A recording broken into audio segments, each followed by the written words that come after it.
Do your knees hurt every time you climb stairs?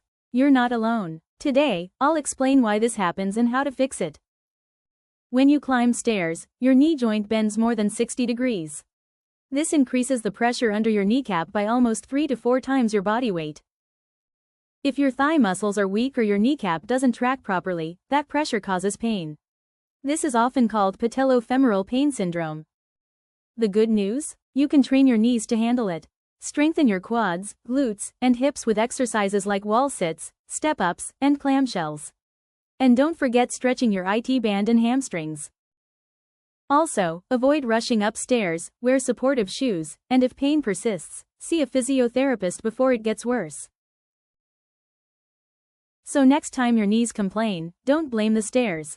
Blame the muscles. Want more physiotherapy tips that actually move you forward? Hit subscribe and let's keep moving together with Dr. Move It. Thanks for watching.